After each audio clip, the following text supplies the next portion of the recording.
آج دنیا ہم کو ہمارے ساتھ کھلواڑ کر رہی ہے اور ہمارا کھیل بنائے ہوئے ہے.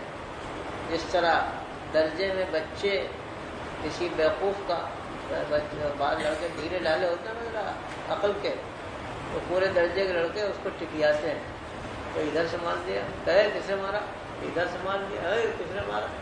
ایسے ہی مسلمانوں کے ساتھ دنیا میں ہو رہا ہے. وجہ یہ ہے کہ مسلمان نہیں رہے.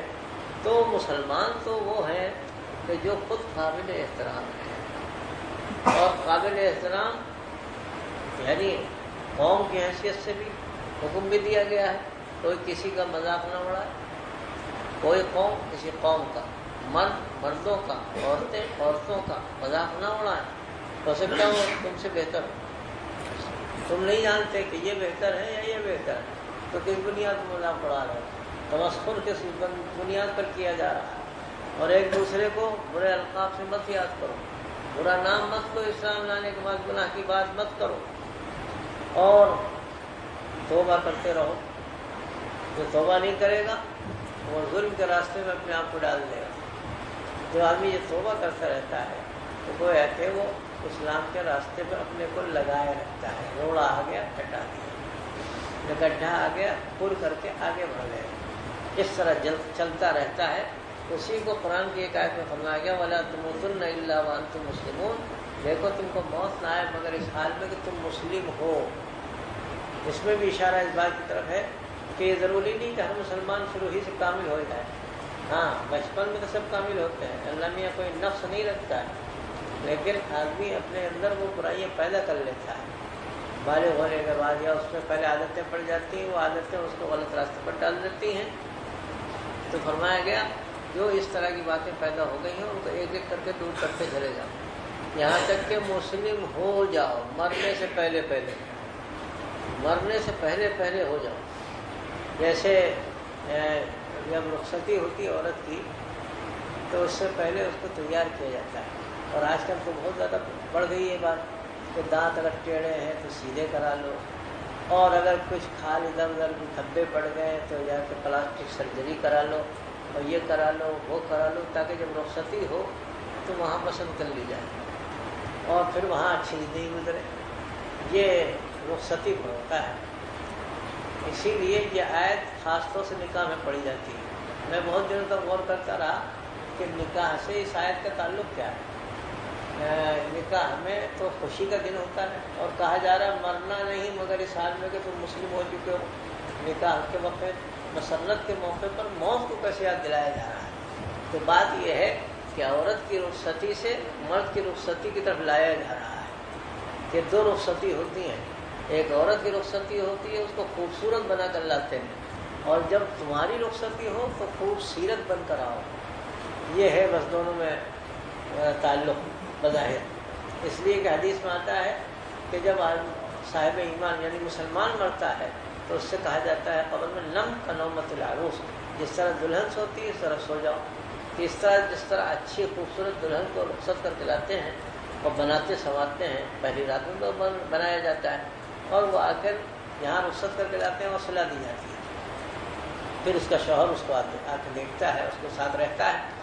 ایسے ہی مسلمان جو ہے صحیح مسلمان اپنے کو ٹھیک کرتا رہتا ہے یہاں تک مرنے سے پہلے توبہ قلہ کر کے اپنے کو صاف پاک کر کے اور اپنی سیرت کو بنا کر حسین کر کے اپنے آپ کو دنیا سے رخصت ہوتا ہے. تو یہ رخصت ہوتا ہے تو وہاں کہہ دیا جاتا ہے کہ تم سو جاؤ جس طرح دلہن سوتی ہے، اور پھر وہ قیامت تک سوتا رہے گا اسی طرح. اور پھر رسول پاک علیہ الصلوۃ والسلام کے جام کوثر سے گویا کہ اس کو نوازا جائے گا اور پھر اللہ کے دربار میں جائے گا. تو مسلمان نام اس کا ہے. اسی وجہ سے بہت سے مسئلے اس کے ساتھ وابستہ ہیں. یعنی جب آدمی مسلمان ہوتا چلا جاتا ہے تو اس کی ہر چیز یہی نہیں قابل احترام ہوتی، اس کی ہر چیز پر لوگ ٹوٹے پڑتے ہیں، اور اس کی عزت اور اس کی محبت اور اس کی عظمت لوگوں کے دل و دماغ میں بیٹھ جاتی ہے. اس لیے وہ مومن ہوتا چلا جا رہا ہے. یہاں تک کہ جب وہ بہت بڑا صاحب ایمان ہوتا ہے تو اس کا جھوٹا بھی لوگ لینے میں فخر محسوس کرتے ہیں کہ وہ آدھا پانی پیے آدھا مجھے دے دے، کچھ کھا کر چھوڑ دے تو ہم لوگ کھائیں اس کو، اور اسی کو حدیث میں جو کہا گیا ہے سور المومن شفا، مومن کا جھوٹا جو ہے شفا ہے. یہ روایت زیادہ صحت کے درجے میں نہیں ہے سند کے اعتبار سے، لیکن اصل میں یہاں مطلب یہ ہے کہ جو المومن ہے، یعنی جو اسلام کے اس مقام پر پہنچ گیا ہے کہ واقعی وہ بزرگ اللہ والا ہے، تو اس کے جھوٹے میں شفا ہے، تو اس کے لینے میں کوئی پریشانی بھی نہیں. ہر آدمی لے بھی لیتے ہیں. لیکن جو مسلمان ہی نہیں اور وہ دوسروں کو جھوٹا اپنا کر کے دے، یہ تو کتنا غلط بات ہے. یعنی مسلمان ہونا ہی ابھی آپ کا مشکوک ہے. اور جو 3 چیزیں خاص طور سے یہاں بیان کی ہیں، اور حدیثوں میں 2 چیزیں اور بیان کی گئی ہیں، یہ بہت زیادہ قابل احترام ہے. یعنی یہ وہ چیزیں 5 ہیں جن پر بقائے عالم اور استوار دنیا منحصر ہے، ورنہ دنیا تہس نہس ہو جائے. 5 چیزیں حدیثوں میں بیان کی گئی ہیں جو قابل احترام ہے، اور ان میں خیال رکھنا چاہیے. 3 تو اس حدیث میں بیان کی گئی جو میں نے آپ کے سامنے پڑھی کہ جان، مال، آبرو، 3 چیزیں یہ ہو گئی، اور 2 چیزیں اور ہیں، عقل اور نسب. یہ 5 چیزیں ہیں جن پر دنیا قائم ہے. اگر یہ 5 چیزیں نہیں رہیں گی تو دنیا نہیں رہے گی. تو اب اس کے سلسلے میں آپ صلی اللہ علیہ وسلم نے بڑی وضاحت سے فرمایا، یہاں تک کہ آپ نے مکہ مکرمہ میں خاص موقع پر فرمایا یہ مہینہ کون سا ہے، یہ شہر کون سا ہے، یہ جگہ کون سی ہے، اور بار بار پوچھا دن کون سا ہے. یوم النحر کا دن تھا، آپ نے فرمایا یہ دن کون سا ہے، یہ تمہارا شہر کون سا ہے، یہ تمہارا مہینہ کون سا ہے. سارے مہینہ بھی قابل احترام تھا، دن بھی قابل احترام تھا، اور مقام بھی قابل احترام، مکہ تھا، حرم تھا. تو آپ نے فرمایا یہ 3 احترام جمع ہیں. تو جس طرح یہ قابل احترام ہے، یعنی احترام بالائے احترام، بار بار احترام، جبھی تو 3 احترام بیان کیے کہ جب یہ قابل احترام ہے، اس سے زیادہ قابل احترام مسلمان کا مال، مسلمان کی جان، مسلمان کے آبرو. اور 2 چیزیں اور بیان کی گئی اسی طرح نسب اور عقل، یہ بھی قابل احترام ہے. تو اس طرح یہ 3 چیزیں یہاں پر بیان فرما دی آپ نے، تو یہ قابل احترام. اب اس میں ایک مسئلہ اور اٹھتا ہے کہ اکثر جب یہ بات کہی جاتی ہے مسلمان کے لیے مسلمان کی جان، مسلمان کا مال، مسلمان کی آبرو، تو ذہن میں یہ آتا ہے دوسرے مسلمان کی آبرو، دوسرے مسلمان کی جان، دوسرے مسلمان کا مال. ایسا نہیں ہے، ہمارا بھی. یعنی ہم کو خود اپنی عزت کرنی چاہیے، اپنے مال کی، اپنی جان کی، اپنی عزت و آبرو کی. ہم کو پہلے اپنی حفاظت کرنی ہے. آپ کی، ہماری خود عزت اور آبرو قابل احترام ہے، اور ہمارا مال بھی قابل احترام ہے، اور ہماری جان بھی قابل احترام ہے. پہلے اپنے ساتھ پھر دوسروں کے ساتھ. اور یہ اپنا اور غیر اس لیے ہے کہ یہاں پہ اصل بات سمجھے نہیں، کیونکہ نہ اپنا ہے نہ غیر ہے، سب اللہ کا. بات ختم ہو گئی. نہ ہم خود اپنے ہیں نہ آپ خود اپنے ہیں، تو سب آپ بھی اللہ کے، ہم بھی اللہ کے.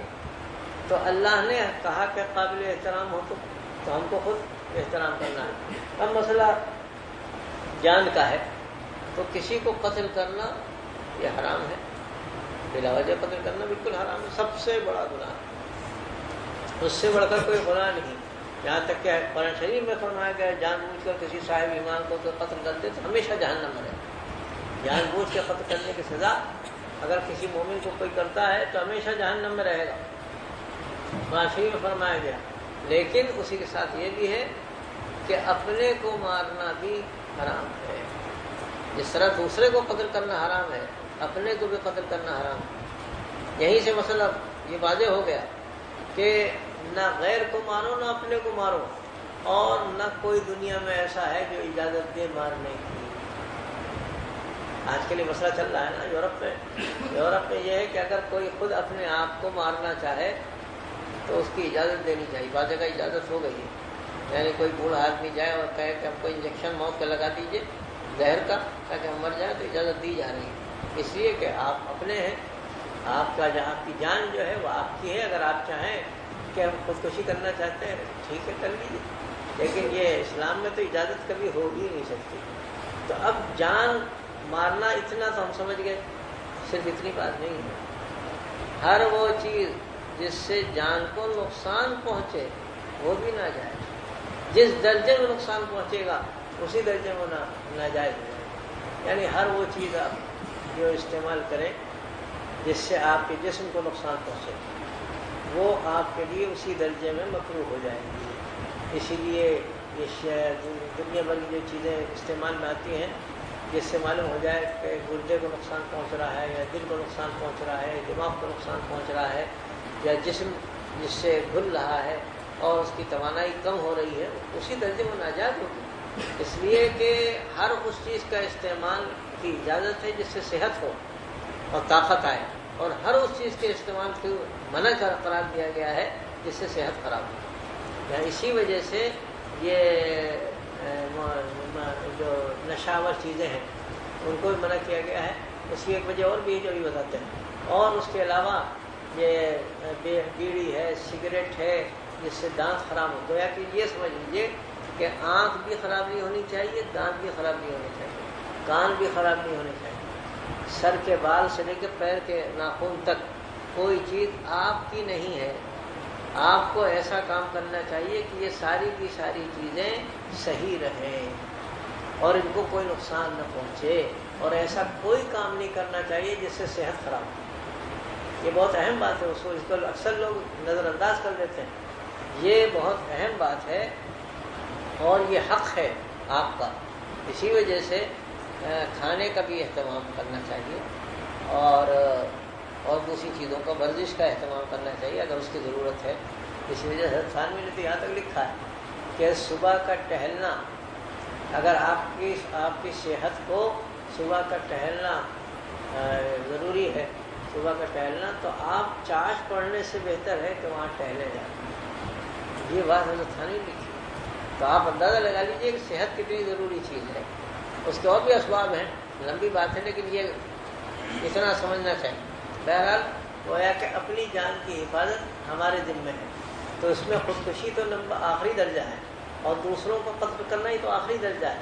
یعنی ایسا کام بھی کرنا جس سے نقصان پہنچے کسی اعتبار سے وہ ناجائز ہو.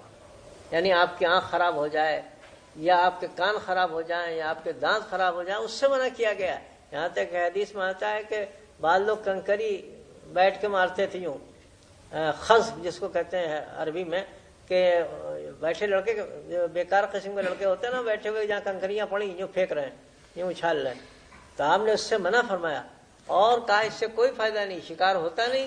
کسی کی آنکھ پھوٹ جائے، کسی کا دانت ٹوٹ جائے تو کسی کی آنکھ کو پھوڑ دینا یا ایسا کوئی کام کرنا جس سے پھوٹ جائے، یہ نقصان پہنچے، یا دانت ٹوٹ جائے، ایسی کان کسی کو نقصان پہنچ جائے یا زخم آ جائے، یہ ساری چیزیں ممنوع ہیں نہ. اسی وجہ سے آپ دیکھیے پورا نظام ہے، یہاں تک کہ کھلا ہوا چاقو تلوار مجمع میں لے کر نہیں بیٹھنا چاہیے.